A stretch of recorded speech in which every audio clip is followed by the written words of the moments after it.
It is now 6:02 p.m. I'd like to call the special meeting of the Historic Preservation Committee of Thursday, May 21st, 2026 to order. Would you please stand and join me in the Pledge of Allegiance? I pledge allegiance to the flag of the United States of America and to the republic for which it stands, one nation, under God, indivisible, with liberty and justice for all. Thank you. Uh-oh. Do we have a sheriff for security? No shit. Jacob. Yeah. Quiet in the gallery, please. Rook, may staff please call the roll? Committee member Chris Mortarana, Here. committee member Bonk, Here. Chair Sabathia. Chair, we have a quorum. Thank you. Okay, general public comments. This is the time for members of the public to speak on items listed on today's special meeting agenda. Because this is a special meeting, public comments are limited to items on the agenda. Each speaker is allotted 3 minutes. To ensure fairness and efficiency, the chair may reasonably adjust speaking times based on the number of participants. Please remember that the committee welcomes all viewpoints. Comments may not be interrupted based on their content, but the chair may intervene if a speaker's behavior disrupts the meeting, such as by speaking over others, exceeding time limits, or engaging in personal attacks or profanity. If you're attending in person, please fill out a speaker card and state your name for the record, providing your name is optional. For those joining via Zoom, please use the raise hand feature or press #9, or *9 on your phone keypad. Are there any members of the public who wish to comment on items listed on today's special meeting agenda? We do not have any public comment in chambers or on Zoom. Thank you. Seeing none, we will close public comment. Thank you. Okay, there are 2 items on the consent agenda. Is there a motion to... Would anybody like to pull anything? I can't imagine. Okay, there are 2 items on the consent agenda. Is there a motion to approve as presented? I move as presented. I'll second that. Could we please have a roll call vote? Of course, committee member Mortarana, Aye. committee member Bonk, Yes. Chair Sabathia. Motion carried. Thank you. Okay. And that moves us right along to action items. Historic Preservation Ordinance Update.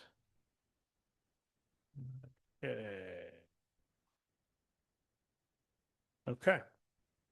And it looks like we're going to begin, I think, with a report from staff and the consultant. Do we have, oh yes, Julianne Murphy, I believe you're joining us, yes? Yes, I am. I can Thank start you. presenting unless staff, do you have anything to say before I think we'll start with staff, and unless you're going to turn it over, what's your pleasure? I am turning it over. Okay. All right, let me share my presentation.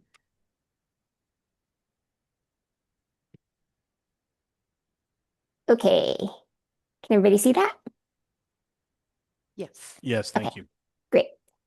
Thanks for having me back. I'm going to spend a little bit of time tonight reviewing the direction that we received from the committee last time we met last month. I generally broken down those comments into like 3 categories. We had several comments about the definitions that we had presented previously, some issues with clarity on some sections of the draft ordinance, and things that kind of fell into additional categories or additional comments. Then I'm going to present a review of the revisions that we've made since last time we met. I also want to present some potential alternate language to consider that was in an alternate draft that we provided, and then have a discussion about the next steps for moving this process forward.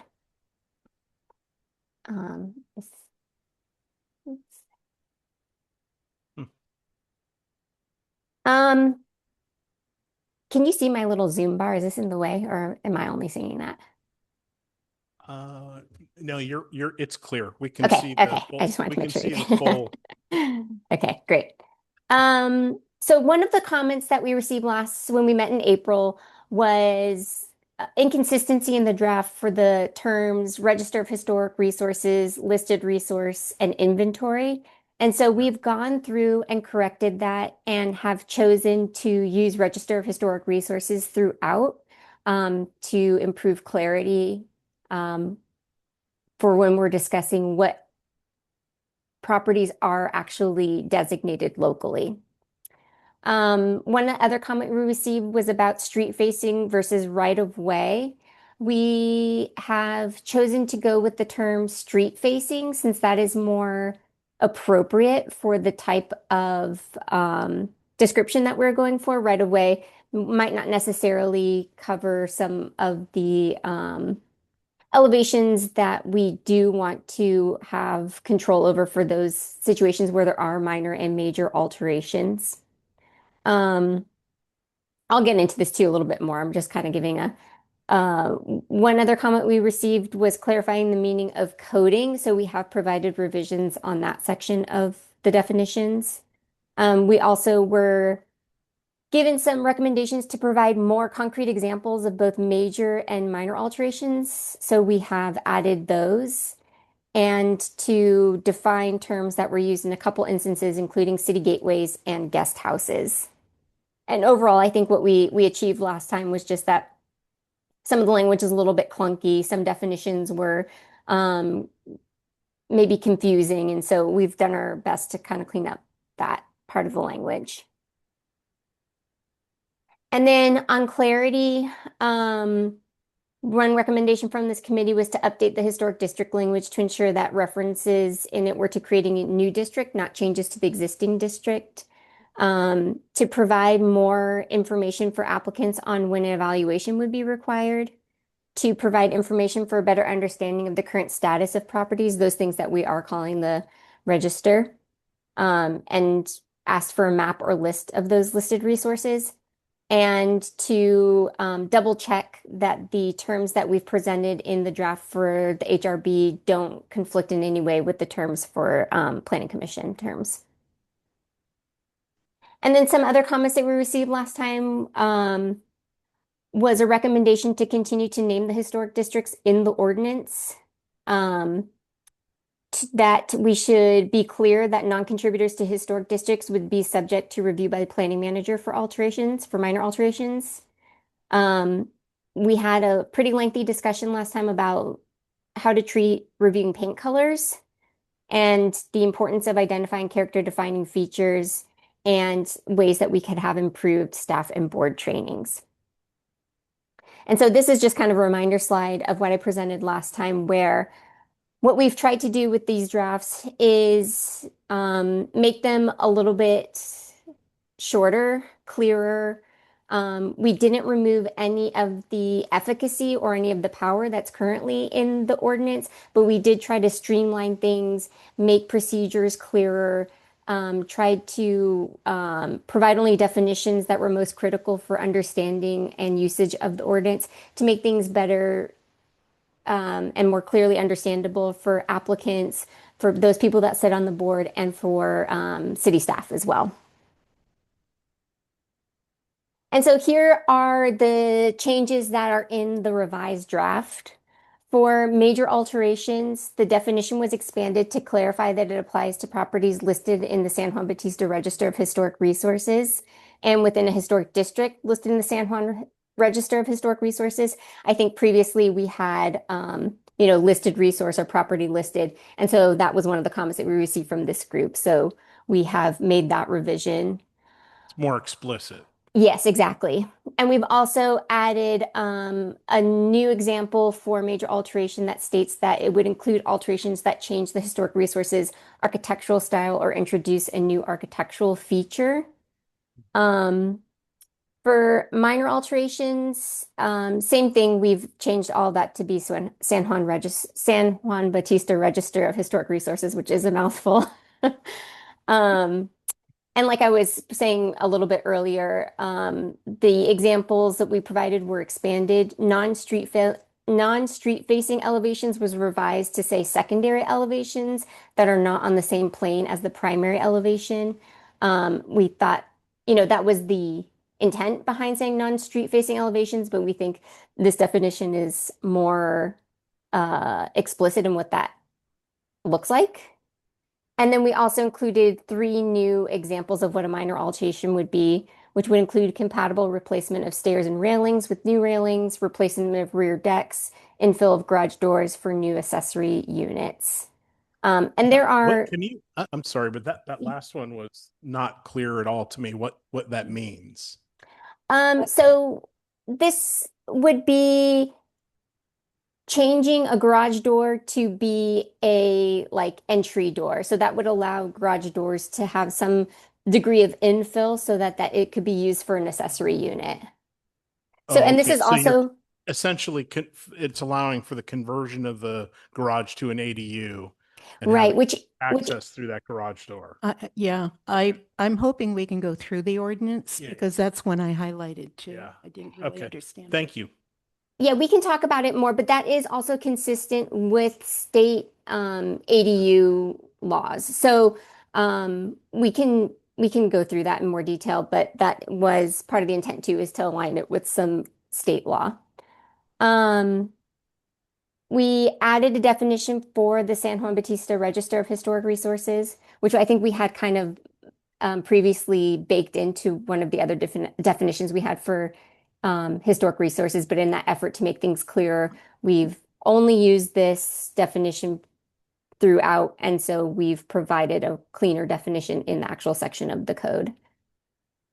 And then we've clarified, I know there was questions about what inventory was versus register. And so we've clarified that in the definitions, and we've added a definition for regular maintenance because really, when you think about the type of work that happens to historic resources, we have kind of like these major changes, the minor changes, and then the things that don't really amount to a change that can impact the historic character. So we thought it would be wise to include something that described what that type of work is, which would be maintenance.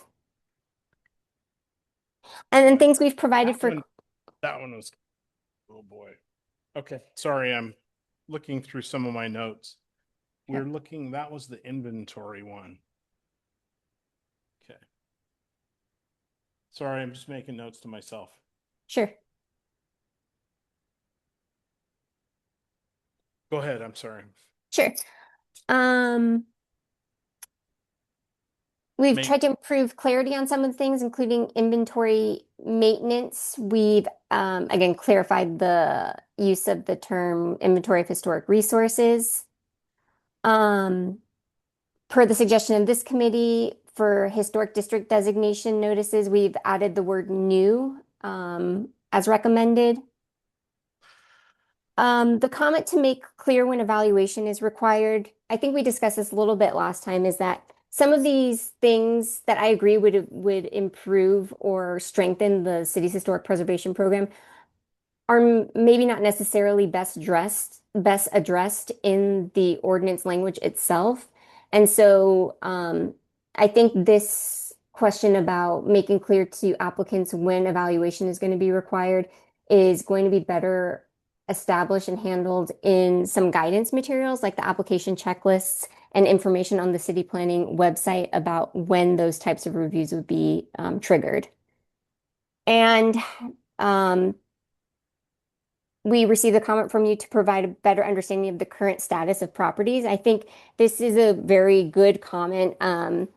There had been an effort with the last planning staff to start this list. Since last time we've met you, we've been working to double or cross-check that list and clean it up, and it's proven to be a little bit more difficult than I think we were originally anticipating. And so we do have a draft of that. There are some questions that we're working out on the status of a handful of properties that there is conflicting information on. And so we're working on cleaning that up now. But I will say that our like draft list that we have started has about 125 properties that are listed locally. And that includes all the properties that are listed in the National Register and the California Register. And so we're just cleaning up that list, and then the intent is to provide a map. So as of yesterday, we were still working on cleaning up some discrepancies. And then we reviewed the HRB terms and the PC terms to confirm that there are no conflicts. So additional comments, like I was saying, we're working on providing a clear list and map of what is included in the local register. And the idea is that that would be publicly available for people to either see in list form or hopefully also a map form. And then the comment to continue to name historic districts in the ordinance. We haven't included that in the updated draft, and the thought is that we don't want to make it too tailored to the point where it requires additional revisions every time you add something. So in the potential that you create a new local historic district, it would be cumbersome to have to update the ordinance to add a reference to the new district instead of just updating the list that's a companion to the ordinance. So that's the reason why that naming of listed local historic districts is still not in the draft. We did update the planning manager language for minor alterations to include non-contributors. We have done some additional research into how different municipalities treat paint and changes to paint color in their ordinance. I will say it's very, very, very uncommon for an ordinance to call changing a paint color a major alteration and to make it a requirement of getting an additional permit for review for that type of work. For now, we've included it in maintenance. One of the reasons that is because of the level of burden that might put on both applicants and city planning staff for having to review permit applications for changing paint color, something that is otherwise routine maintenance for other property owners. But we did see that it was something that is often included in design guidelines. So similar to the way we were discussing kind of things that are appropriate to include in ordinance and things that are more appropriately addressed in companion documents. This would be something that we think would be more appropriately handled in something like updated design guidelines. One of the other comments we received was the importance of identifying character defining features. And yeah, we agree that is an essential element of making decisions for changes to properties, particularly in those that are seeking major alterations. The hope is that when historic resource evaluations are written, that they include a discussion of what those character defining features are. That's probably not going to be possible for some of the things that have been listed in the past because they don't necessarily have lengthy reports that support their designation because they were designated many years ago and that level of documentation wasn't done for each property. So one of the other things that we hope can be a part of this program is to provide additional staff and board trainings that will help make those decisions clearer on how to identify character defining features and how to make decisions on whether the major or minor alteration permit requests affect those character defining features.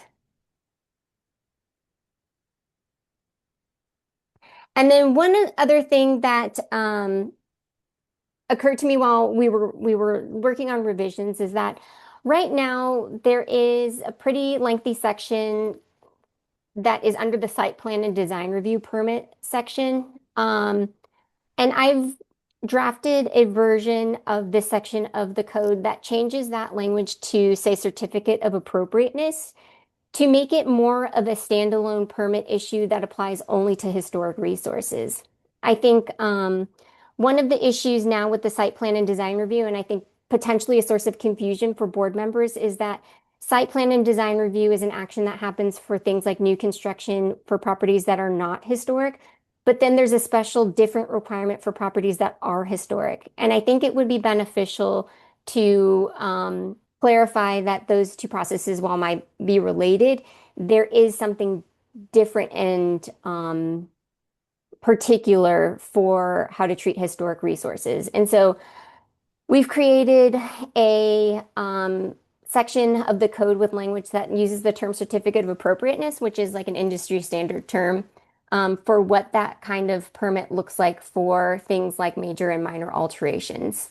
One thing that we did do in the revision of this section is allow for more decision-making power at the historic review board level so that they're not making a recommendation to planning commission, but making final decisions on those permit reviews.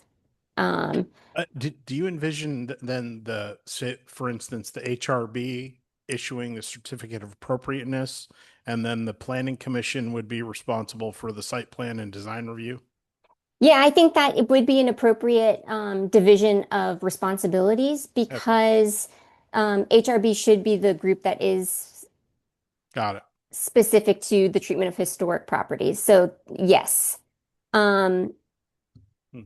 That Okay. I think would offer a more defined, separate process from the site plan and design review and allows HRB to be able to make more decisions. But it's not necessary. The way that it has been going is also okay. That I mean, I just wanted to offer that as a suggestion for a revision. I just have a question about that. Yeah. The HRB is an advisory board, so are they authorized So to so in make this that kind of a instance, decision? so in this That's instance, binding, basically. Yeah, so in this instance, they wouldn't be advisory in those situations. They would be decision makers, and then those decisions would still be appealable, but it would allow for, I think, a little bit more efficiency than currently exists in the setup. I think what she's getting at is it legal for them to make decisions rather than if by definition the HRB is an advisory group, then can they render decisions? I mean, I think this is something we can discuss with city attorney's office. But it is a setup and a process that's seen in many communities, and so Okay. the division in itself is not something I think that presents a legal difficulty. It might just require some revisions in the code language. Okay. Thank you.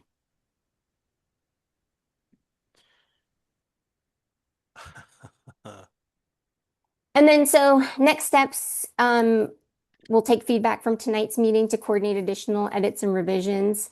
We would then take this to the Office of Historic Preservation's CLG coordinator to review the language for their review and comments, integrate any suggestions that we receive from them to make sure that CLG status is maintained.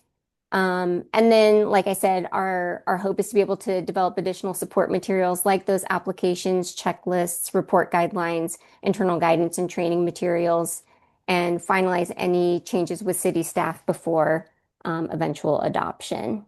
And that's all I have for presentation tonight. But I'm happy to discuss any more of the details in the updated draft as we work through it. Thank you. Thank you. Our chair has joined us, so I'm going to turn over the Hopefully, I don't have any gavel to my esteemed colleague. baby goo on me still.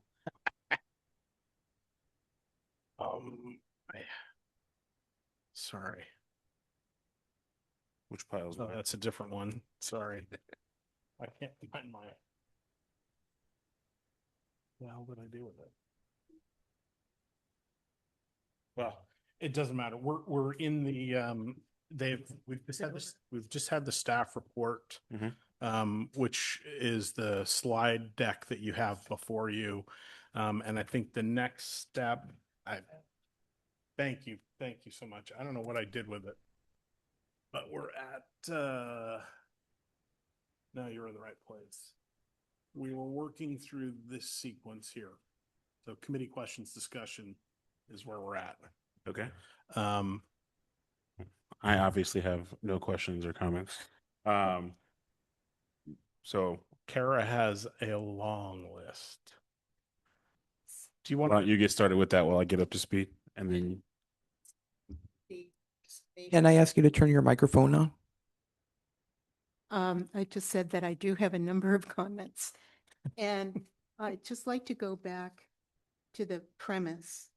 And that is the purpose of the ordinance is to make it easier to understand for the general public and to clarify the procedures under the program. That's my understanding. And I'm still having difficulty understanding the difference between the register and the inventory. Because currently, all of the properties that we reviewed that were determined to be either historic or potentially historic are listed in the inventory. And that's what we've been using as far as I know. And now we're using register. And so it's my understanding that the inventory is the register. Do I understand that correctly? And if so, somehow I'd like to see that clarified in the ordinance that the register is the inventory. So the register is not the inventory. Is not? No.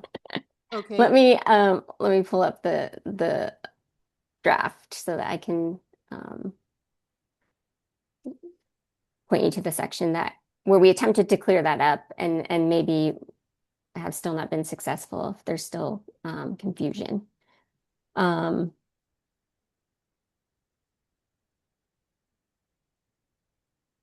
So inventory in definition section, it's the letter N now.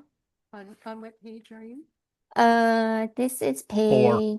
yeah, page 4? Okay, just a minute.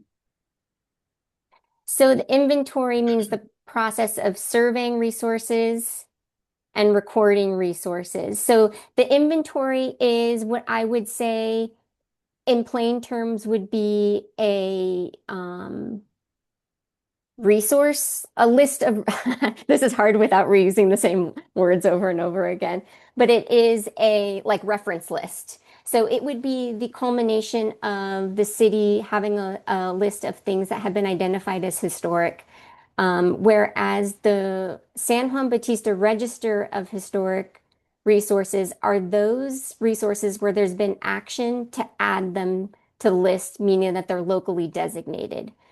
So the one of the things that was in the current ordinance that was, I think, a source of confusion and something that we're trying to remedy with the revision is that, it gave all those status codes and said that like all properties that are listed in the National Register are listed in the register. All the properties that have a status code of 1, 2, 3, 4, or 5 are listed in the register.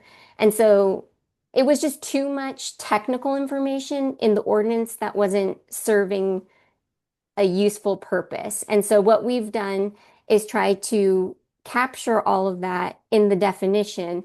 We'll be able to show all of that in a list. And then that is what will be available for the public to very easily be able to check, like, oh, is my property listed in the San Juan Bautista Register of Historic Resources? Instead of them looking at the ordinance and saying like, oh, I guess it was surveyed in 2006 and I have to go find the survey, see if my property was included in the survey, see what number my property achieved from that survey, and then figure out, oh, is it listed or not? We're trying to do that step for them so that we don't have to include all that language in the ordinance. So if I understand it, you're adding these properties that were identified under certain designated codes. You're now putting them in the register. They were already in the register. It's just Okay, that, let me just stop you. I have never seen the register. yeah, I think that's And part I of would the, like to see a copy of the register and what's included in the register. yeah. Because this is a fundamental question. just to give some context and backup, Uh-huh. reviewing the register is part of what we had asked for. Like the actual list, review of the list is what we'd asked for this meeting, no? Well, I'm not sure. I didn't ask Victor, but I think I talked to him. Yeah, so Today Her or today. presentation, she said it's been more time consuming than they expected. so Okay. They haven't finished doing that. Okay. But well, I'm sorry. I don't want to interrupt. No, but no, go I'd ahead. like to interject here. Yeah, please. That was clear as mud. So my understanding is that the inventory that Kara's referring to, which is a big list of a lot of stuff that may or may not be officially registered, but in terms of our current thinking, but that when the current ordinance was adopted, that entire list was entered as the register. Is that not correct? not the entire list because the list includes things that were not evaluated. So that's what I'm saying is in the Okay. current, Hold on a second. We need to take this step by step. I apologize for interrupting, but I need to take this step by step because my brain's not working as fast as yours. You're a woman, I'm a man. That's how that works. Men's brains don't work as fast as yours. So, that's what my wife tells me anyway. So I don't think that that's right because when I look at what's in what exists already, it just says it's adopted by ordinance. It doesn't delineate between what was evaluated and what wasn't evaluated. It just says this is all part of the inventory. So that then tells me that there is nothing in the register currently. Is that correct? no. What might be helpful here is I might pull up your existing ordinance to show the section that is causing, I think, this confusion and what I'm trying to clear up with this revision that maybe I haven't successfully achieved yet, but hold on, I'm just pulling up your current. And while you pull that up, let me clarify where I am. So reading through this, I do think this edit and these updates make a good effort towards making it useful for staff, Agreed. clearer for people to read and all that. The part that's confusing to me, and I'm, the least experienced person here, like I want to review the list of what is and is not on the register. Yeah. And then make sure that it seems like even with this update and these definitions, the two of you are still confused as to what register versus inventory, like the purpose of each of these things. The general use of the word inventory means that, and if to me, and maybe to most lay people, like if I heard inventory, I would assume that this is an important list and looks like a holistic list of the things that we are calling historic. If that's not the case, we should either stop using that phrasing, be clear about why a separate list exists, or only officially adopt. Because in the inventory, just to clarify, there are a number of properties that were identified as being possibly historic, Yeah. but they need further evaluation. Right. And so if somebody comes forward and says, hey, I want to put an addition onto the back of this house that was listed as possibly being historic, then the city would have to take action and advise the person that they need to get an architectural historian to evaluate the property. Yep. And the two of us have already gone through that. Mine was historic, yours was not. Yeah. And then I assume when it's been evaluated, let's say to be historic, then the minor, major, and the whole process kicks in. Does the city have legal standing to require an evaluation that a property is historic if it's not officially on the register? Yes. Okay. Yeah. This is me. Yeah. Because there are tons of properties in the survey that were not listed.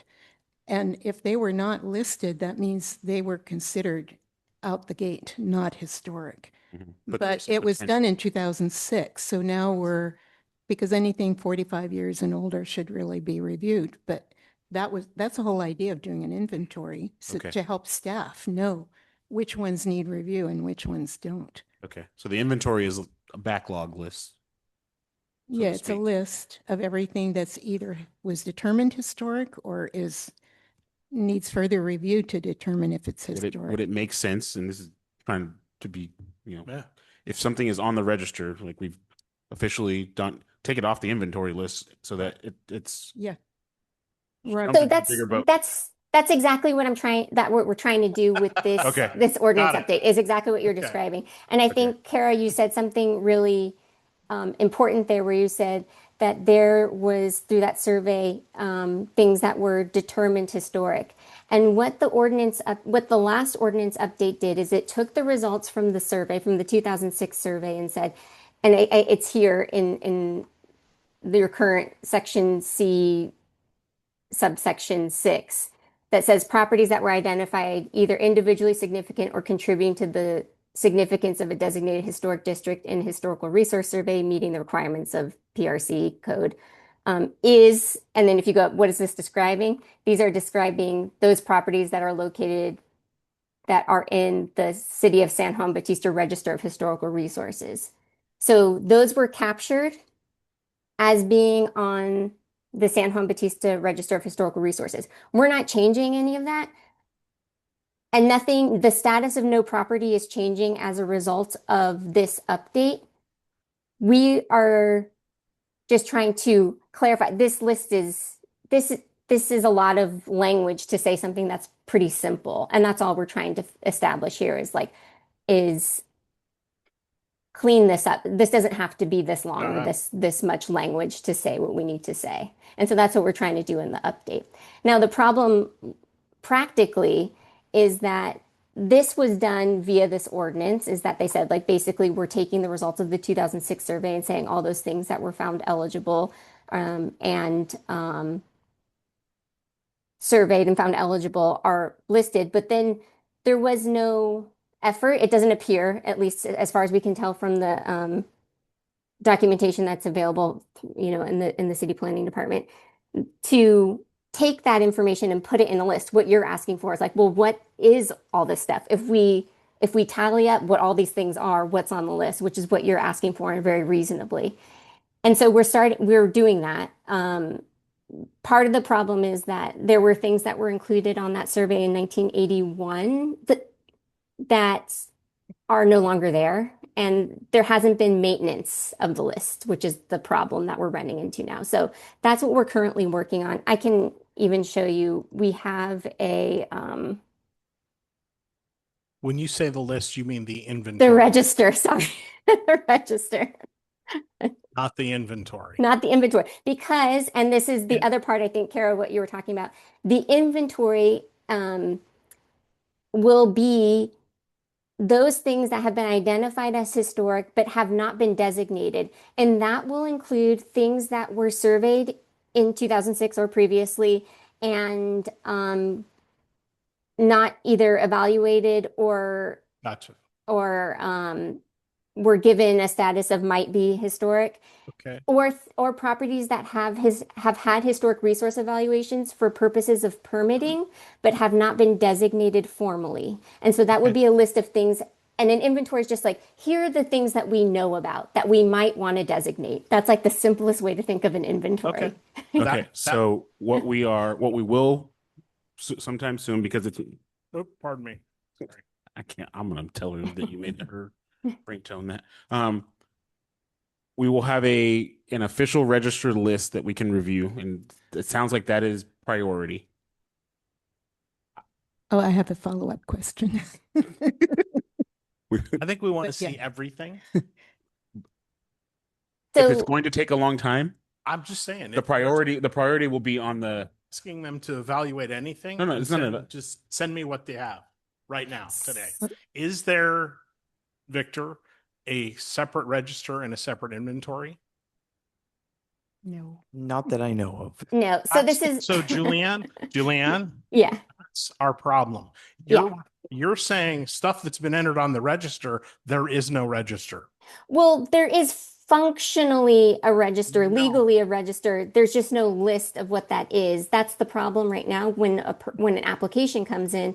And part of the reason why the ordinance doesn't function as well as it could is because people have to go hunting for that information. I have a follow-up How- question. Yeah, please. Okay. So the register is going to have the properties that have actually been designated historic. I know That's we've right. got 3 National Register properties in town. So Mhm. there would be 3, at least 3 on the Mhm. register. Mhm. And then, well, that's another issue. Mine was determined to be historic, but it's not been recorded anywhere that I'm aware of. It's still listed in the inventory as possibly historic. I have a question about all of those properties that are identified as potentially historic because they need further evaluation. Mhm. Gives the city the authority to make those people get an architectural historian to review it. Mhm.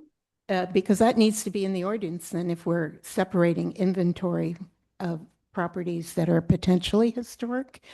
And because they should go through, let's say they want to put on an addition. Okay. Right. So that needs to be in here.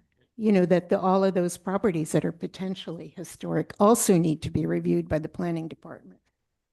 Right, and that would be part of application review that happens anyways as part of all project permit reviews that the city does.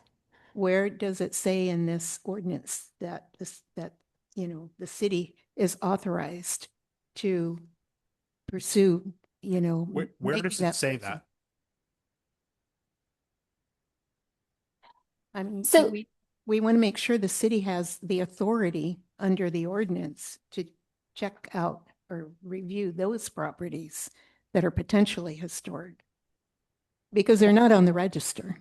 And this whole thing, it seems to be geared to the register. Julian, do you want to share the working list? Um, yes, let me, I think the visual will Yeah. help. I think but I it's found, not- I think I found the answer to the question, Okay. if I may. Sure. On page 9, sorry, it starts on page 8, procedures and criteria for actions subject to review. Okay.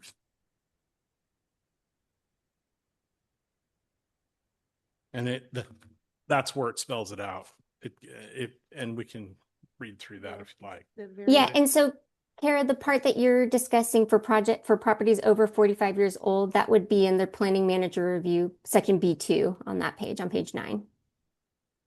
Yeah, applications for minor alterations to property listed in the register or in the historic districts, and then applications for major alterations to properties that are more than 45 years old that are not included in the register or the inventory of historic places. See, there, we've got the inventory. Yes, exactly. You were right. I was wrong, and I apologize. So you let's were. major, okay, just a minute, I have to read this to make sure I understand. Yeah, go ahead. Inventory. Okay, that's major. What about minor? That's not in the minor. It's not in the minor section, which is right above it, number 1. Let's see.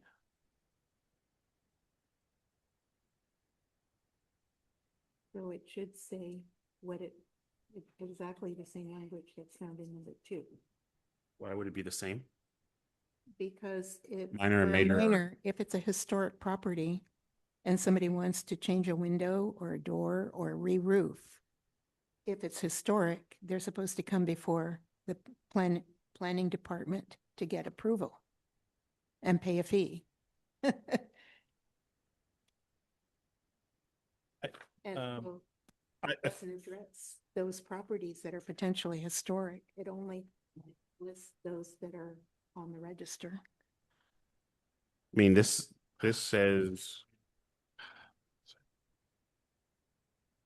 It's under B on page 9. oh, I'm reading it. I've reread it 4 times trying to parse it.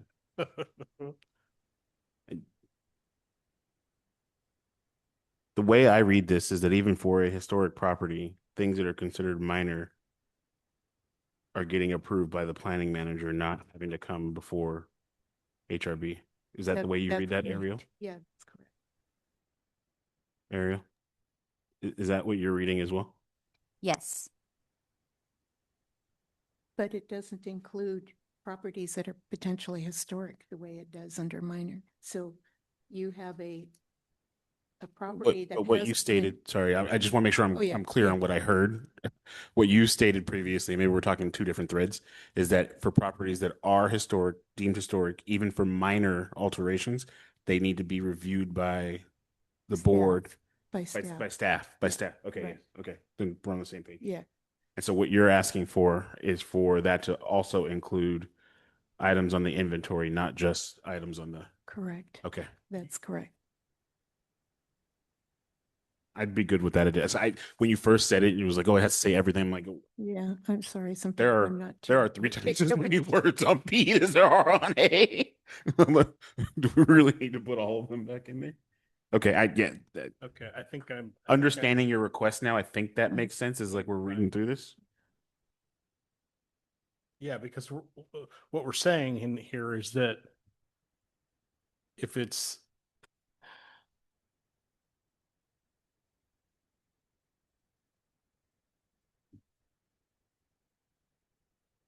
That seems like a small note to add, but important for it to. yeah, that's B2 includes register and inventory. B1 includes only register. Can we take a note to make sure that B1 includes? But what about A? I mean, A is the so if for a major alteration on something listed in the inventory, would we not also want that to go to HRB review? Or shouldn't that be seconded over for evaluation? Yeah, major needs to go to the HRB and Planning Commission. But it only does that if it's on the historic, on the register. It does not do that if it's on the inventory. So I guess a follow-up question, let's say it's potentially historic and the architectural historian report is prepared. And then that report says, yes, this is historic. Then Yeah, and this the is, party wants to do an addition. Then it would be major. And would it be automatically put on the register when it's deemed historic?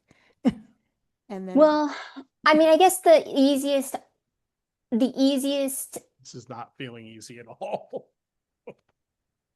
I'm The- sorry. This is feeling pretty tough. I thought we were going to mow through this, but Mm. I'm really not feeling confident at this point. And not that you guys haven't done very good work. I think you've cleaned it up dramatically, but I feel like we need, and in fact, I wrote it down.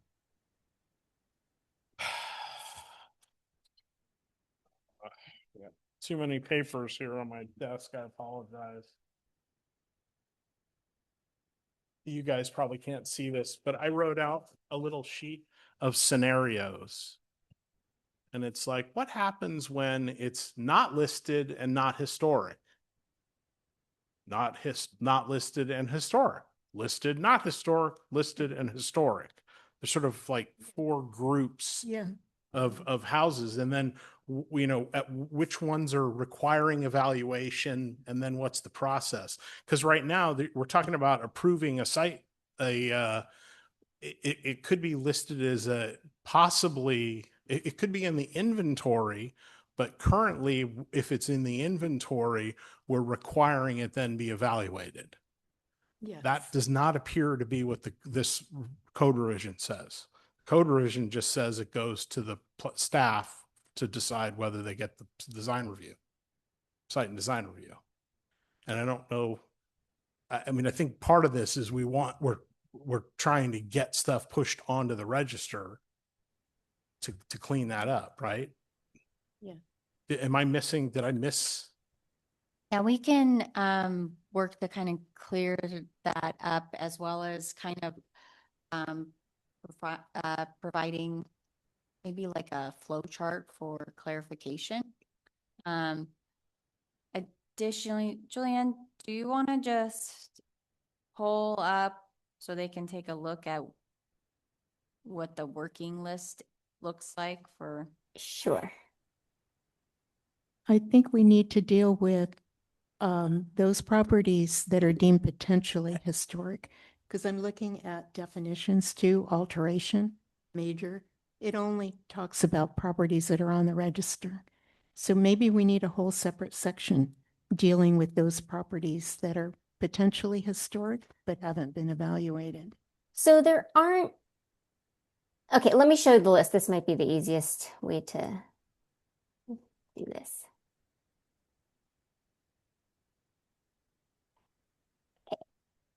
So this is a working list of everything that would be the inventory. And it needs to be cleaned up to pair out what is actually designated and what's been identified as either potentially eligible, or it has been reviewed and deemed ineligible. That's also something that we should be keeping track of. Julian, could you scroll to 97 4th Street? And I mean, just a good example. That's my house. Well, so that wouldn't have been captured in this because this is just working on the survey results. So this doesn't I include. understand, but Okay. my house is right there. It's listed right there. You just passed it, 97 4th Street. So what's it saying? I don't see 7 90. 7R. 7R. So I don't see, am I missing 97? That code means it needs to be evaluated. Line 56. Line 56. Okay. Okay, so yes, a status code 7R means that it had been surveyed but not evaluated. And so when you went to go do work to your house, the city told you, oh, you need to evaluate it because it's not been evaluated previously. And so this is what that's why you were Okay. given that direction. Yeah, no, and that makes sense to me. And now it can come off the list because it Well- was evaluated to be not historic.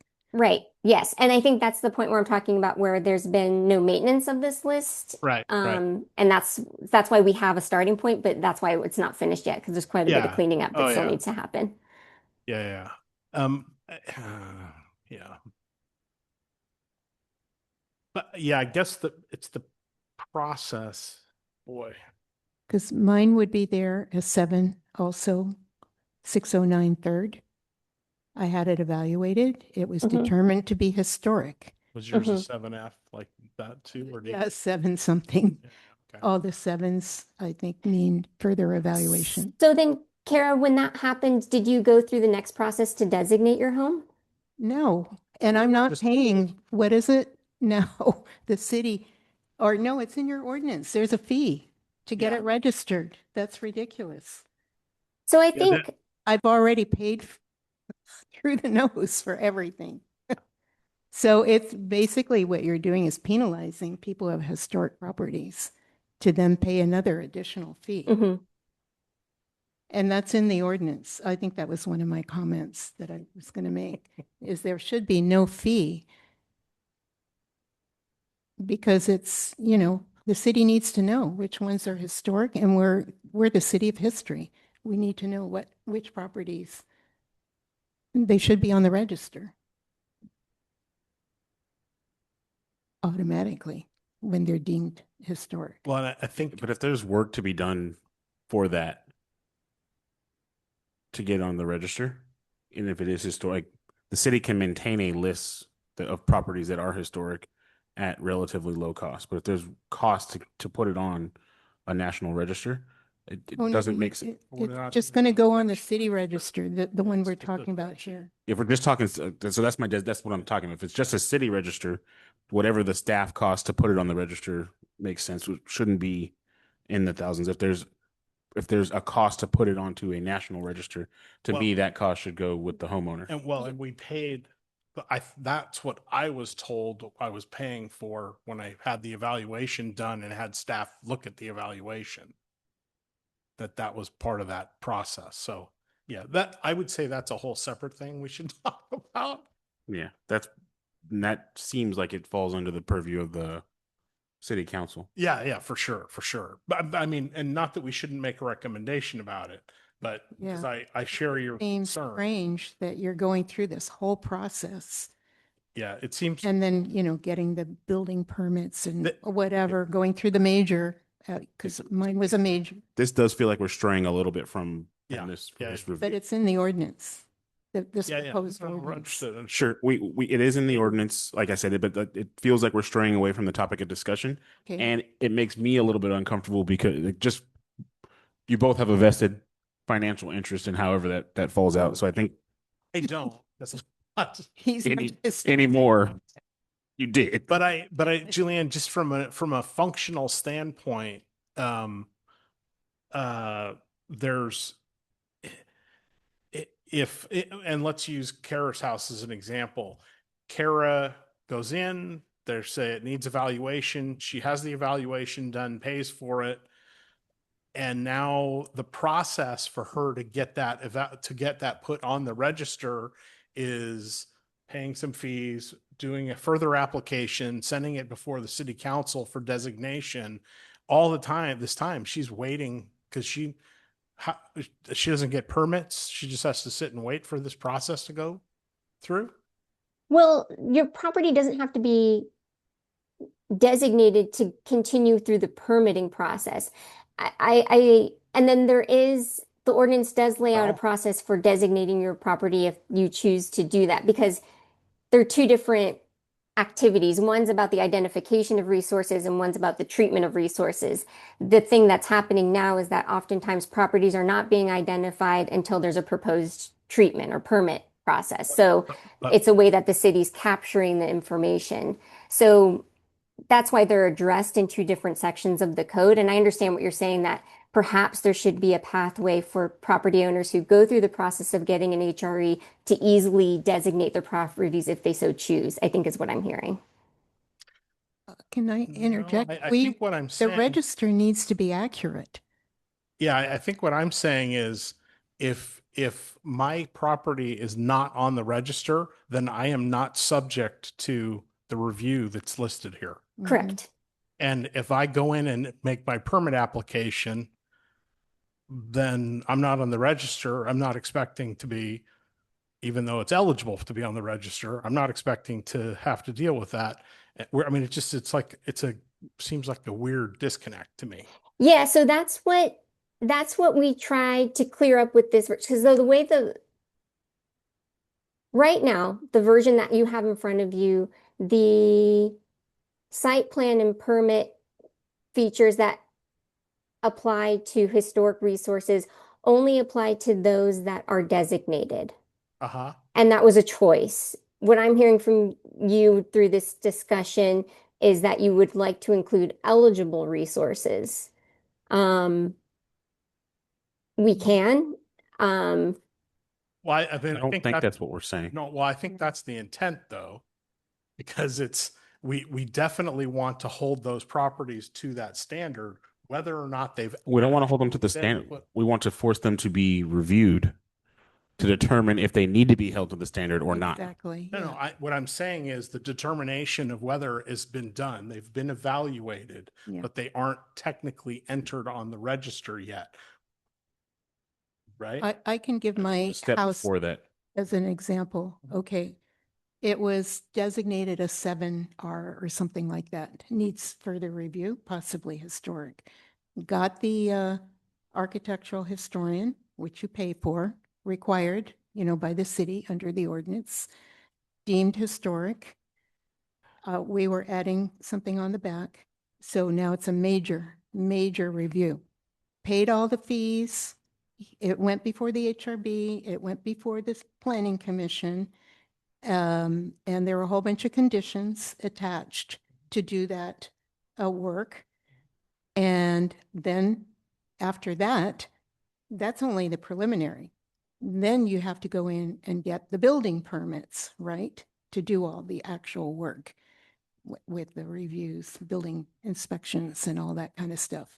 So there the homeowner of a historic property has already gone through major steps, major outlays, Mhm. all for the honor of being the owner of a historic property.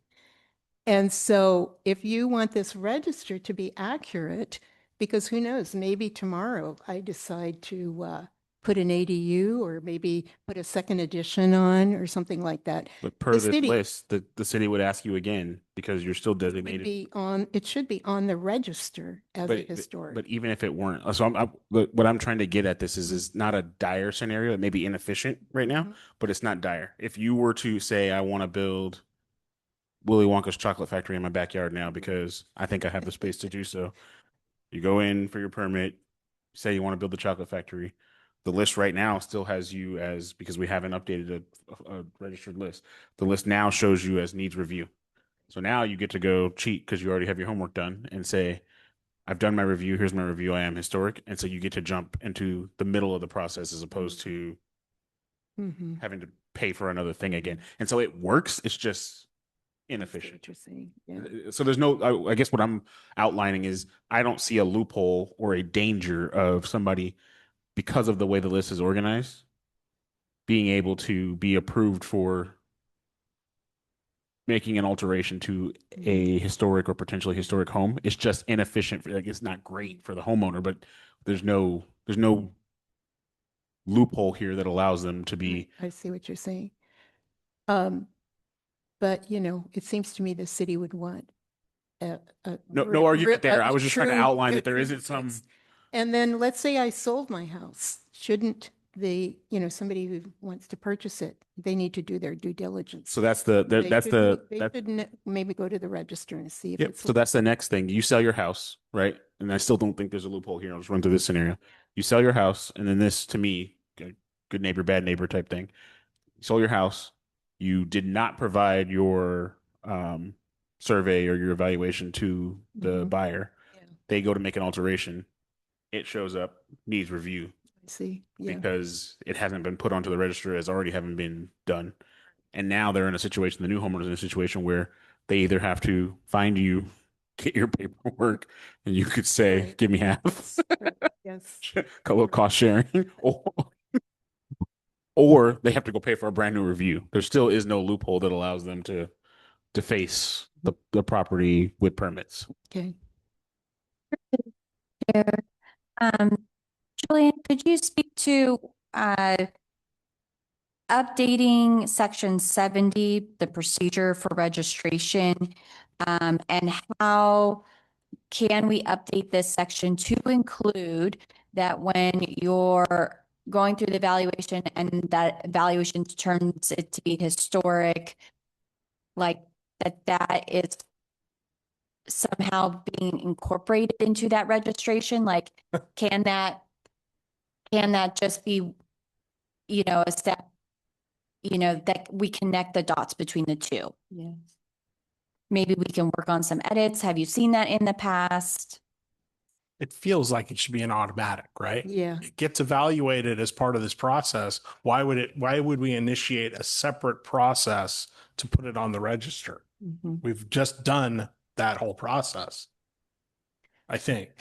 So accounting for those steps within the procedure, because a little bit of how I'm reading the current procedure under section 70 is not equating for going through that process, but just on their own registering and the steps in the application. Yeah, I think what you're asking is possible administratively. I don't know that the code needs to Gotcha. include that, because you can just in the permit materials that you provide to an applicant say, like, if you go through this process, do you want to continue with designation? And it could be a checkbox, and then you would add it to the agenda for the, well, I guess no, it has to go to city council. So it's two separate meetings. I think administratively, it's not a complicated thing, but it would be two actions. It's two separate actions because you're designating something and then you're also doing permit review. So there's like, you have two lanes of traffic moving. How could it become one lane of traffic? I don't think it's possible, honestly, because there are two different bodies looking at things, because registration considerations go to city council and permit reviews happening at HRB and PC. Why do we have to send it to the city council? Registration's always been a city council decision. Okay. I mean, I guess we could explore the option that it doesn't have to be. I'm just like thinking now as we're speaking. What if separately, not that, so for example, like for ordinances, it's a recommendation. So here's an example. Yep. Let's say you have a parcel map, but the parcel map, in order for it to be approved, you need to do a zone change. And so it's approved subject to the approval of that zone change. And so it doesn't go into effect until it goes through, city council. So what if it was like a similar, step that, okay, you're like part of the process, includes like adding one more additional like step. Like if it's considered significant, it's historic, then as part of their application and their steps, okay, it goes through HRB and Planning Commission, and then afterwards goes to City Council to finish that last step of putting it on the register.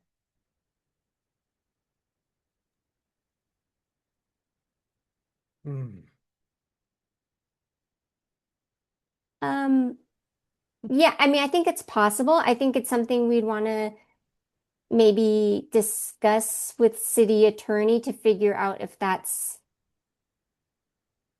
acceptable. And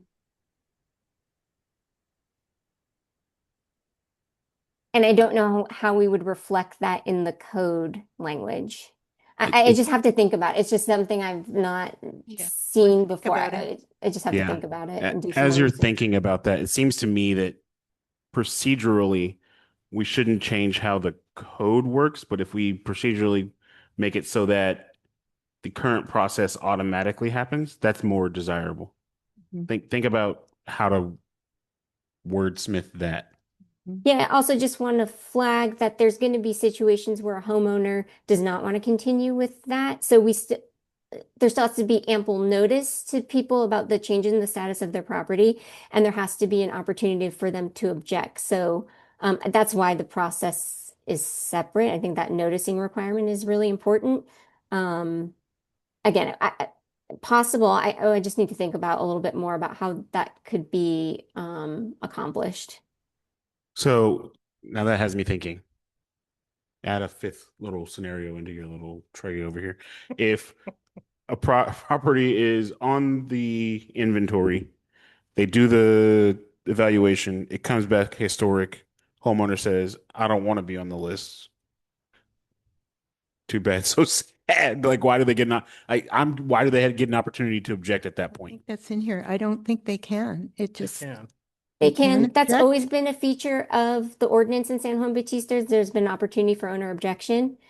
And I don't think there is listing over owner objection.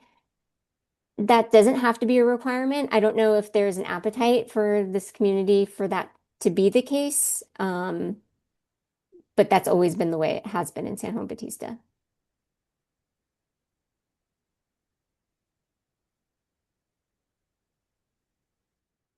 Things like this is why you and I always end up getting along.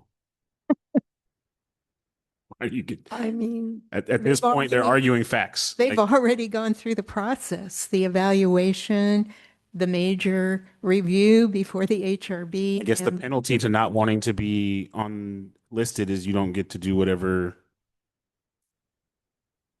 thing, or they still get to do it and they're subject to all the rules and regulations in the ordinance. They just, So the way that this ordinance is drafted is that if there had been a property that had been identified as, I think, sorry, let me restart that sentence.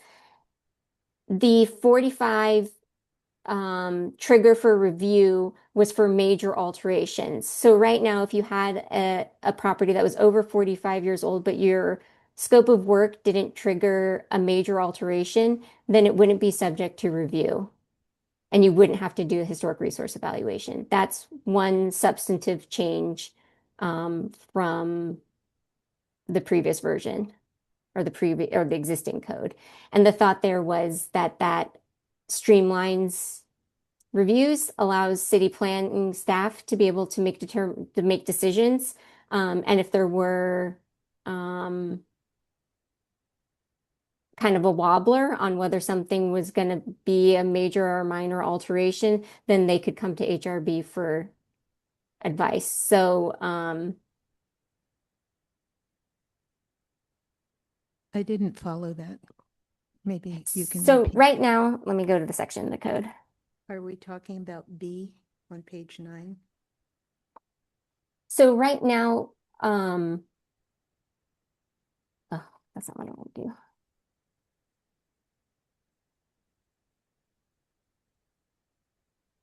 A historic resource evaluation would only be triggered for properties over 45 years old if it amounted to a major alteration. Oh, Can you repeat that, please? yeah, I don't Sorry. think that's right. Or should Right now, the way the code is written, the way this draft is written, is that properties wouldn't be subject to getting a historic resource evaluation unless the work they were proposing would amount to a major alteration. So if a property were over 45 years old, but what they were proposing was a minor alteration, they would not be subject to a historic resource evaluation. So in theory, and again, I'm going to go back to my house.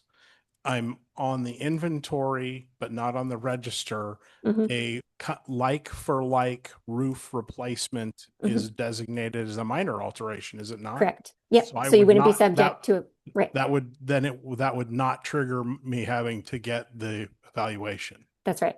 Interesting. Okay. So the That is idea a- here is to make it less onerous for those types of projects and for planning staff review and for it's kind of streamlining reviews. Because right now it's a little clunky, the process. And so the idea was to alleviate some of those things that have really little to no potential to impact a historical resource, even if there is one, if the work itself wouldn't amount to an adverse impact to the resource. So those things that were like a like for like change of roof, a new window that it replaces what's already there just with an updated configure, or not even a new configuration, just an updated material. Things like that, the minor things, or things that would fall kind of in more of the maintenance category. Through the chair. So if I understand it, then all of these properties that are sevens, that are potentially historic, but haven't had a review done, Mhm. do not have to come in for any kind of minor. There's absolutely no process. No, you still have to have a permit to do the Right. work. Right. You just don't have to have the historic evaluation Right. if it's a minor change. Right. So So if I'm replacing a window with a window that's the same window, I don't need to go through a historic review process. I just need to get a permit to replace the window. But so only those properties that are on the register, according to B1, only properties, minor alterations for properties that are on the register required that's the to come section in. we just took a note to add both to, right? Yeah. So So I would, that's what, I mean, you can do that. That's not what we've suggested in this draft. For the reasons I stated that, we're trying to simplify things and streamline review times and streamline permitting. And so in the interest of doing that, the trigger was on those reviews for properties over 45 years old, was for major alterations, not minor alterations. Right. But you're not capturing then all of those properties that require further review. Well, the idea is that the type and amount of work that they're doing would have little to no impact on their historical status, if there is any. So maybe another way to word it is that, let's say they're going to change the facade of their home, The what? facade. the facade. Okay. That So would be let's, major. yes. Right. And they're listed, but they haven't been evaluated, it would trigger the evaluation. Right. But a kid threw a baseball through a window, broke a window, they need to get a new window in. Providing a mechanism to do To the like. for that like. without a major. Yep. Yeah. I think that makes a lot of sense. Well, it's not a major, but you have no idea if that property is historic or not because they have Even if not. it is done the historic, UV. but even if it is, if they're doing a like for like change to that broken window with the baseball, Yeah. that would not impact the property's historic status. It allows you to fix. Can maybe And why do it for properties that are on the register? Why not just eliminate minor totally? You know what I mean? What's the because there are difference? criteria that you would. Then there's situations where. Yeah. You know what? If there's a You- minor that doesn't meet the design guidelines, then they have to come. I mean, there are, it's still, they're all getting looked at by staff. Okay, I have to think about that one. Yeah. I have a suggestion, Julianne, that occurred to me. I think you should move all of the language about putting properties on the register, off the register, all of that process for the register, both individual resources and districts should go to the end. And the stuff that relates to the day-to-day coming in and getting a permit to fix my house should be at the front end of the ordinance. Because that's what people are my guess is that's going to be 90% of the people reading this are interested in how it relates to me putting a new roof on my house or putting a new siding on the house. Yeah, we can explore that. I mean, there's no rules about how you have to do this. I think think But yeah, it means there means a hell of a lot less reading for Yeah. most of the people. I also say that that's something that would be in the like application checklist materials. We could just reference the code. The idea is we don't have to send people to the code to figure it out for themselves. We Right. would be like, here's the code and here's how you interpret the Right. code in these materials. So we Right. can investigate reorganizing it, or we can achieve it through some of these other means. So All right. So before we get too far off track, we've had a lot of discussion. We do have some procedures here. I want to acknowledge and open up for any public comments in chambers and or Zoom that might be had on this. We do not have any public comments in chambers or on Zoom. Okay. Just providing the opportunity. And then I do have some small things sure, that sure. I'd like to Okay. comment on. For sure. All right. Let's go through those at this time.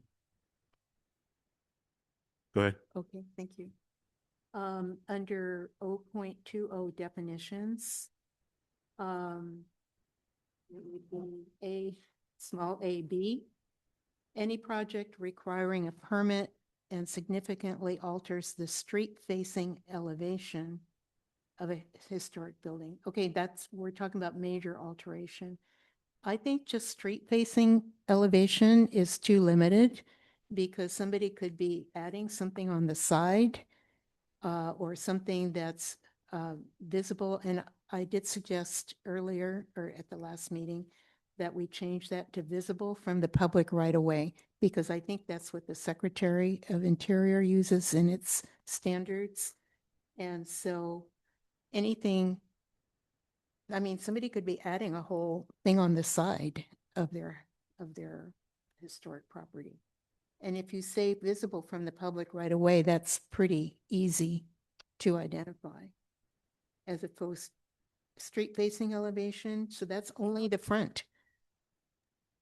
Yeah, I would say that, do you not think that's covered by under what's now, I guess, C or D, new construction on a property containing historic resource that would affect its visual appearance?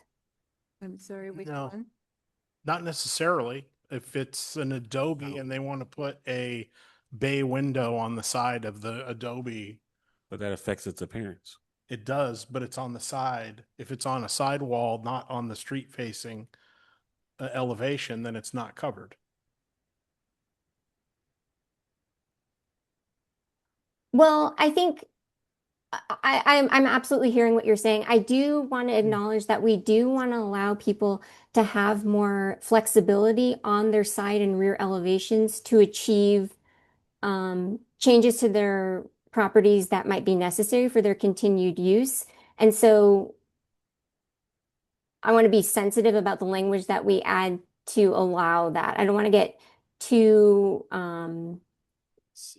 particular, because especially for properties that are smaller where there's going to be limited opportunity to make changes to their house, there has to be, I think, some tolerance for changing, side and rear elevations.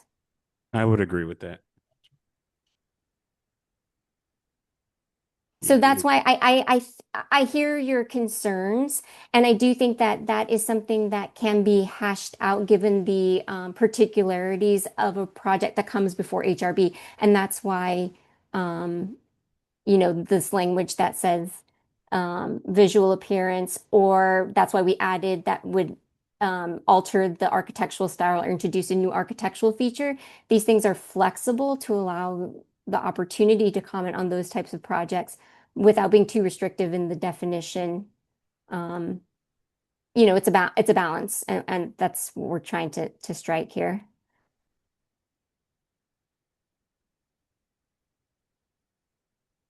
Hmm. It just seems simpler. If you just say visible from the right, then you don't have to have all these other things. It is simpler, but it's more restrictive. Yeah, I think you still want the other stuff too. Yeah, no, I'm okay with it. As Okay. as it stands, I think it's okay. And then I had a question. I think it's also on page 2, item DE, I think it is. Replacement of windows and doors not in kind on secondary elevations. I don't really know what a secondary elevation is. Yeah, so excuse me.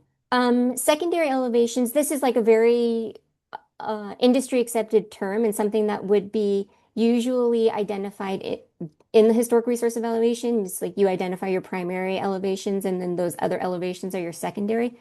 Typically, your primary elevations are those that do face the street, and your secondary elevations are rears or sides that don't face the street. Maybe we could add some more definition. I mean, but if we define everything, we're going to end up back to Yeah. Back to our original version. like if this is industry, oh God, I Well- can't read it. If this is industry accepted, there is some pamphlet and or book and or training somewhere that tells Well- you what this secondary elevation is. Well, it seems to me that would be a perfect example of something to be put in the design guidelines as opposed to in the ordinance. And I guess, Kara, what's your concern? Like, what made you stop at that? I have no idea what secondary elevation means, and I thought it might meant to mean a second story. Okay. Yeah, it just means not the primary, basically. Okay. And the reason why it's identified as a minor alteration is because, like I was describing, like you want a little bit more flexibility on those things that you can't really see, so that people are allowed to continue to use their properties. And and have the changes they need. I would be perfectly fine with that. Okay. Something on the back of the house, something that is not visible from the public right away. Yeah, that's basically what it means. Okay, and then infill of garage doors for new accessory units on page 3. I think we did discuss that a little bit. I'm just trying to understand what kind of scenarios that might cover. Yeah, so I tried to add the last time this group asked for maybe some additional examples. I tried to add things that would be the most common types of alterations that occur. One that we see more and more often now are changes to allow for accessory dwelling units, which are allowed by state law, and a common design for accessory dwelling units is reusing garages. And so this would allow for a garage door to be reconfigured to be an entry door for a dwelling unit. So that would just be a minor alteration, wouldn't have to come to HRB. It could go to staff review. But you're assuming that the ADU is a historic? Yeah. Okay. Well, at least the property is. It might be that the garage is even a later addition or something like that. So, Yeah. yes, but all these definitions apply to properties that would be subject to review because they are historic. Because when I think of ADUs, I usually think of separate, something new or separate. I know they have the attached ones as well. Garages are frequently converted. Yeah, that's what this is referencing. Mm-hmm. Okay, it just seems, I don't know. Okay, that's fine if the planning staff understands what it means. Let's see, what else did I have? Can I keep going? Please. Okay. Yeah. Character defining features. And again, windows and doors are usually considered character defining features of a historic property.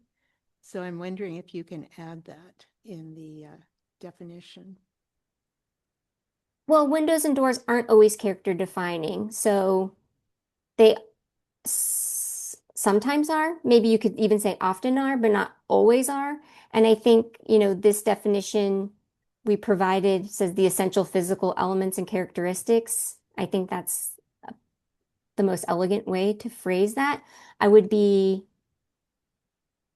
hesitant to say windows and doors because sometimes windows and doors are typical. They're not character defining. Okay. Then on page 3K, historic definition of historic resource. It does not include the inventory or the survey. Right. No, I don't think so. No? So It's defining what goes on to. Yes. It's a resource list. So this is saying what could be in what a historic resource is that would be included in. Yeah, no, I think that's clean. Okay. Moving right along. Thank you for your indulgence. Okay, let me see. Good. We already discussed a lot of things. Oh, here's one. New construction within designated historic districts. This would be the Historic Resources Board has all these powers and duties to review and render decisions regarding site plan and design review, new construction within designated historic districts. And what has been stricken are the city gateways. And yes. why was that struck? Yeah, that was a question that came up in our last meeting, and I did some additional research to figure out where that term originated, why it was included in the previous version, and what it means to the city. And so it looks like it was in the city's the preservation plan document that was created in the early 2000s. And city gateways, as I understand it, were a concept that doesn't appear to have really been adopted. And so I think it's not something that is defined anywhere else in any other city documents or city code sections. And so I'm proposing to strike it because it doesn't seem to resonate or mean anything collectively or actually to anyone in San Juan Bautista, as far as I can tell. If you are able to tell me that that's wrong, I'm happy to figure out more. I But brought that up, that I don't object to having some sort of the protections in the quote unquote gateways, but the gateways need to be defined and they're not defined. Oh, well, So there's no, okay. it- I've been around for a long time and it was defined at one time. But Um, where? yeah, Huh? it maybe have been discussed and described somewhere, and I know Roger did drawings of gateways. Well, I'll But- see what I can find. Yeah, I mean, I'll do the I'm research. certainly not opposed to inclusion, but I think functionally, because there's no definition of where it is. Okay, and I think we what's did have, included yeah, and we not did have. included. Like, came across it, it's like on the entrance of McCollum, I'm always saying. McCall- Yeah, McCollum. McCollum, Right. thank you. That's one of the gateways. Where is that codified in any city? It's in, It's in the general plan. it's in It the, was, oh, no, it was in the historic design. Roger Uh, did some beautiful drawings. I of- can of actually grab, roundabouts. do you have the book I gave you earlier? There's 4. I I'm gonna get- grab it real quick. yeah, so they are identified as potential gateways. It doesn't seem like those have been established in any Right. meaningful way. And so I'm not sure that I guess we can add it back. I'm not, I don't have any like And if we judgment haven't, on. if we haven't codified it, I Yeah, would be, I don't think we can include it because there's no way to we need to define it. Right. And then I would be, Well, in let me favor. do the research because I seem to remember it being in one of our ordinances and, Okay. and the gateways being defined as well. So let me see what I can find. My understanding, Victor's gonna grab it real quick, but it was defined and adopted under, I believe, the design guidelines. well, there we go. So it is in the current ordinance and maybe, Current ordinance? yeah. And it has these four. Oh, so there is a definition of some sort. There is, but I don't think we can put this back. I just don't think that they exist really. I mean, Right. my other question is, we can put this back. I mean, I have again, no opinion on it. But then is there going to be a situation where there's new construction on those city gateways? And would that be something you would want to have to come to have a site plan and design review permit application for? Yes, absolutely. So I'm not sure about that. So one of those gateways is defined as that roundabout that's on First Street, Uh-huh. right? Yes. And there are already lots for sale there. Are we saying that any plan there has to go before any house that's built on those properties has to go through HRB review? they I do think require it- to go through design review. Design review. Design review, has to, I mean, currently. I mean, everything built has to go through design review. I'm saying Mhm. specifically HRB review. No, No, not no. necessarily HRB. It would have to be historic for that. I'll also just offer that this definition also included information that said like that the plan also said that there should be 3 new gateways established. It just seems too loose to include as a definition. That was my reasoning for taking it out. It just seemed like too conceptual. Yeah, once something gets, But it's in our current ordinance, which means it was adopted by the city council. That there is a review of new construction in gateways. I'm thinking about, we have a major one There's coming a in. whole section in here about that's super nebulous around potential gateways. Potential. Yeah, it's right there. Keep reading.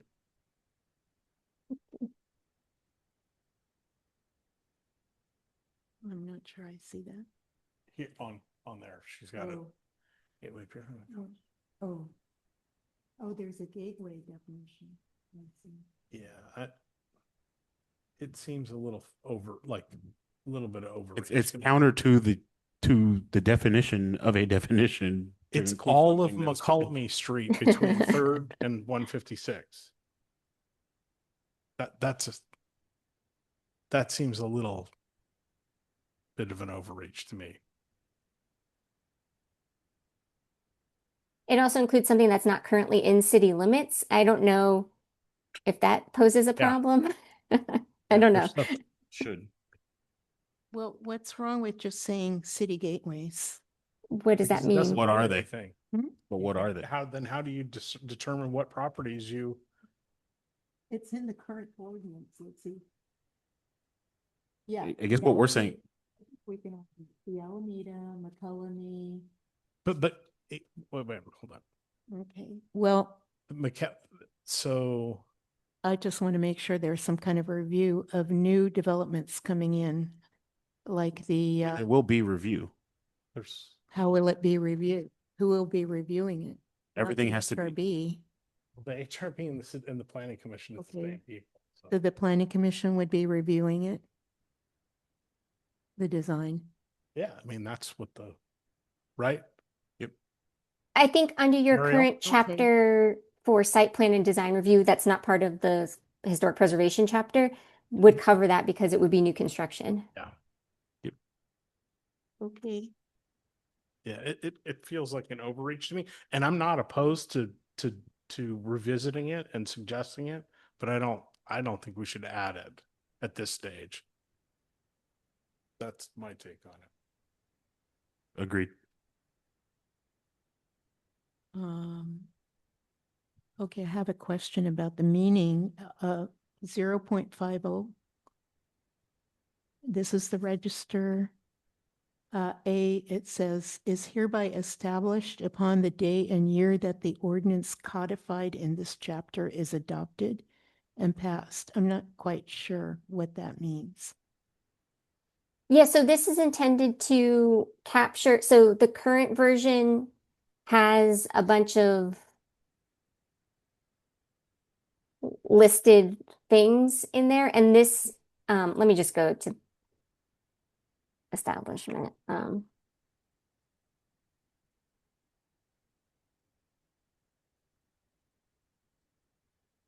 So this is consistent with the language that's in the existing ordinance, and this just allows for it to continue and to have updates. Is there anything similar that relates to the inventory? Should there not be a similar establishment for the inventory? The inventory is something that has to be maintained, but I think it's under the duties and responsibilities of the Historic Resources Board as one of their duties to maintain the inventory. Oh, here it's B, maintenance of the inventory of historic resources. Well, can you tell us the section? Oh, sorry. Directly below the one we were Oh. reading. Yeah, I have it on Got on it. the screen. Oh, thank you. But I guess what I'm saying though is that we're starting from scratch. So We're should not we starting from scratch. This is just it's an update. So we don't Okay, have so we don't need to create it No. officially. Mm-mm. Okay. So we've already discussed inclusions in the register because I'm Mhm. looking at E under Mhm. that. Let's see if there's anything else. Oh yeah, here's the fee part. I think that needs to be given some thought. That to get on the register, the historic property owner needs to pay a fee to do that. And I think we discussed that previously as well, that anything that has been deemed to be historic should automatically go on the register. Can So you that we show have a- which line? Oh, okay, I'm sorry, procedure for registration, 0.70. And it would be B. Application.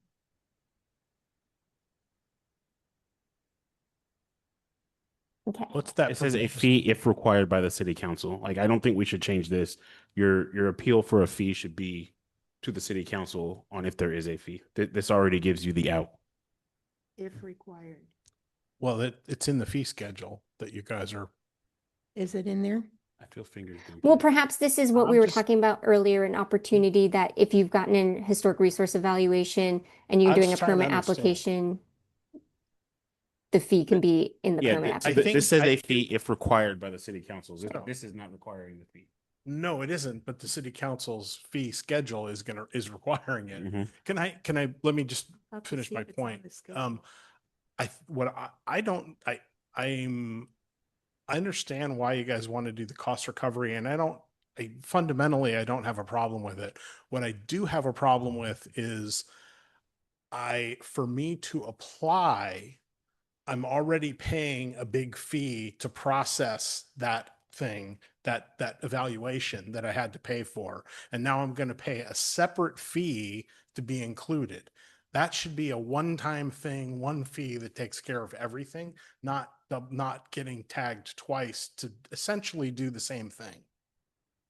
That's what I'm objecting to. And my point is we should make that appeal to the city council as an entirety around this. It's not- Under the fee thing, because there's more on the fee. For a minor, it's 4,000 some dollars if you have a historic house. And if you want a major, it's $7,000. I think it was 7 for to process. It's on the fee schedule. So a few To things, process a so a major. few things I'll just clarify. We're bringing an item on Tuesday. The packet's going to get produced tomorrow. Right. However, some of those items, when that packet's produced, you'll see are addressed. So Oh, we'll okay. let Oh, wonderful. so attend Okay. the meeting. Separately, I don't believe that there's a registration fee currently on that Yeah, I fee didn't schedule see one. update. So that would be Oh, cool. another item to address. And then under the historic San Juan Bautista plan in step 3, pages 2-47 through 2-48, discusses the gateways and the 3 different gateways. And so as those get developed, the design guidelines to be developed with them. Yeah, I think when there But- is a clear cut included, not included, Yeah. not overreaching inclusion of gateways, like we can make an update. But Yeah. as we pointed out, there's like an entire street listed. There's property listed that is not in the city limits. Like there's issues there. Yeah. I agree. Yeah. And, Yeah. and I take your point about we're looking at the ordinance Mhm.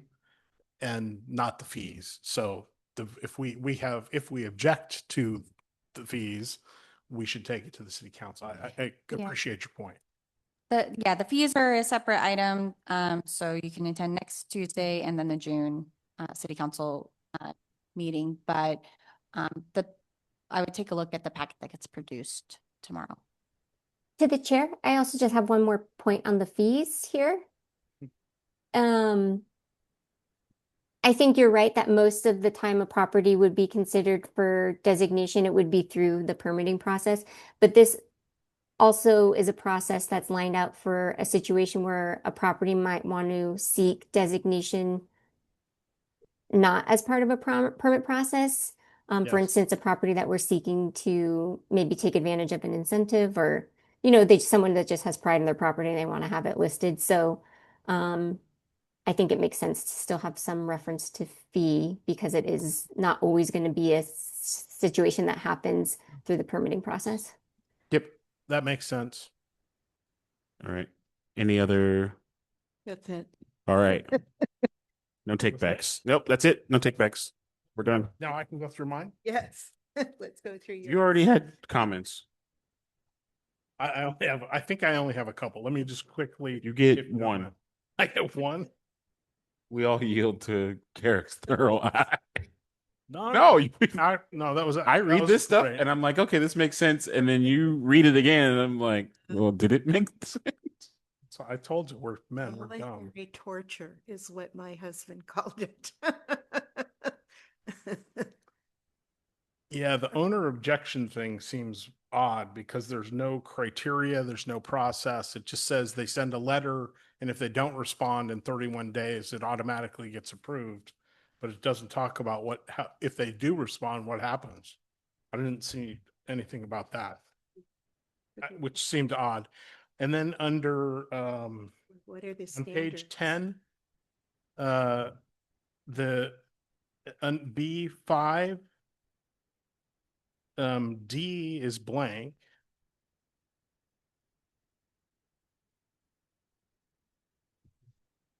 Yeah, This is not a typo review. no, it's been struck out. Let her be. Well, it's just, there's an empty line there. And then C allows for industrial uses in a commercial district. And I'm just wondering where that came from.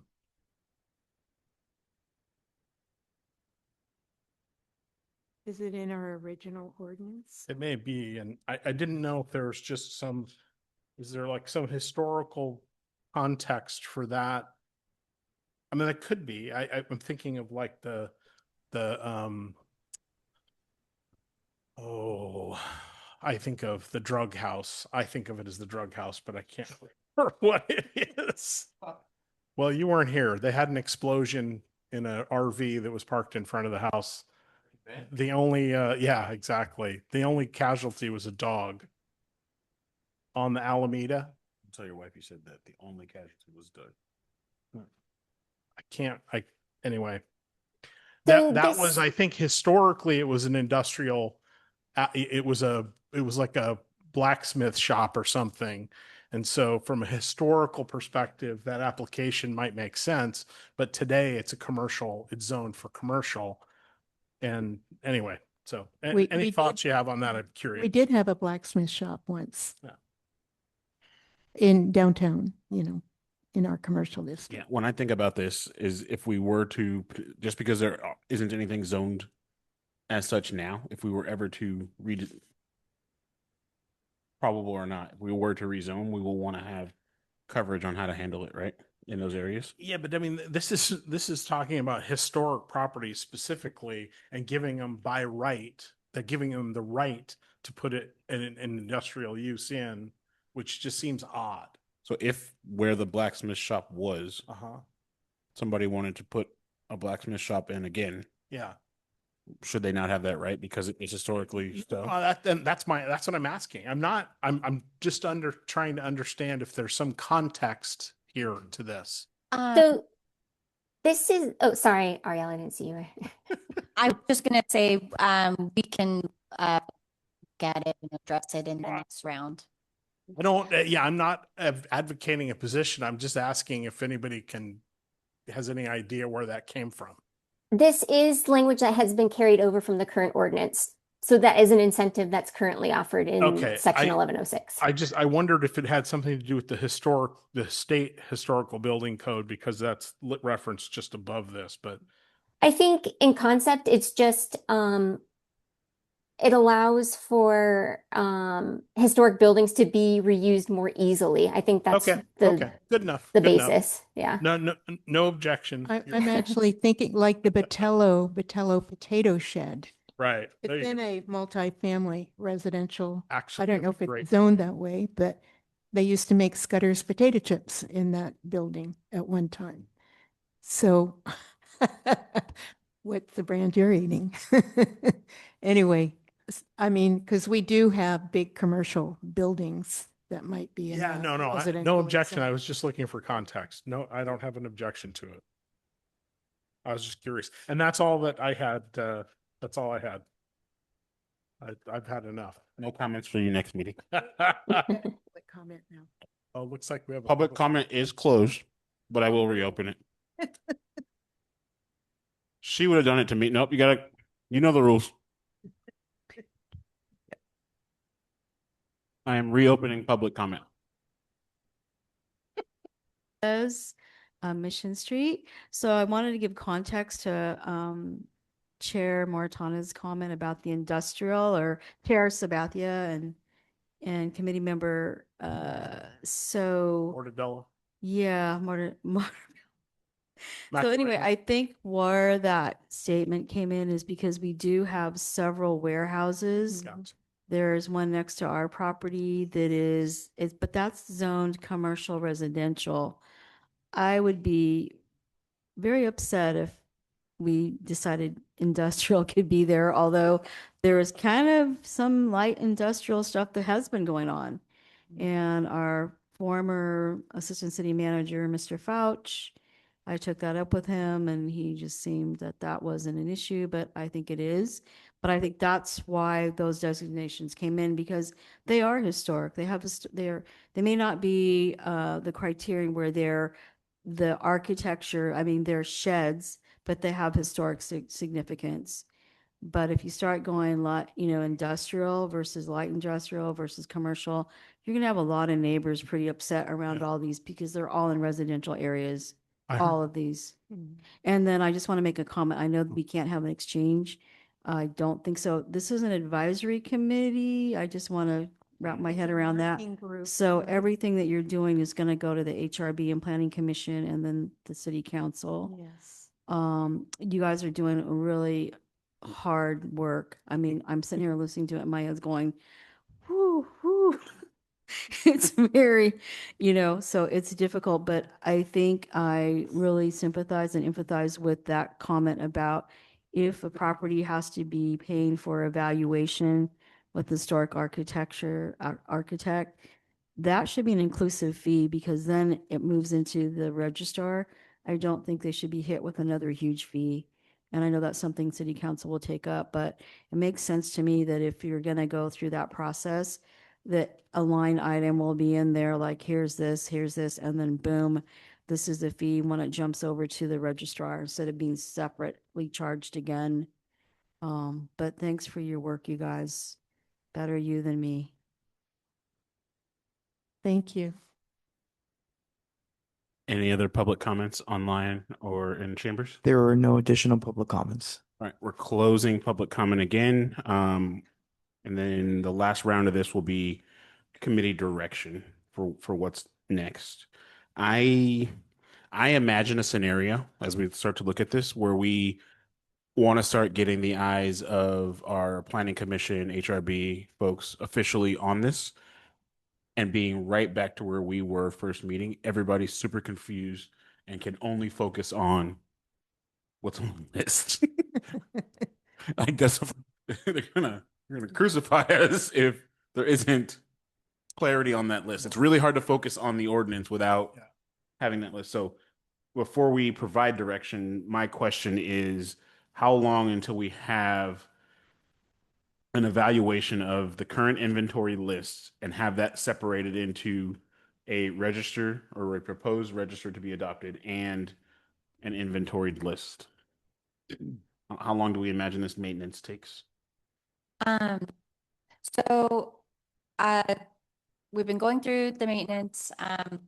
Victor's been working, he's been digging through our garage, trying to find old files, see if they exist. He's been doing walks to look at individual properties. And so I think my suggestion is that I think we need probably another couple weeks, like week or two, to finish cleaning everything up and then reviewing back and forth.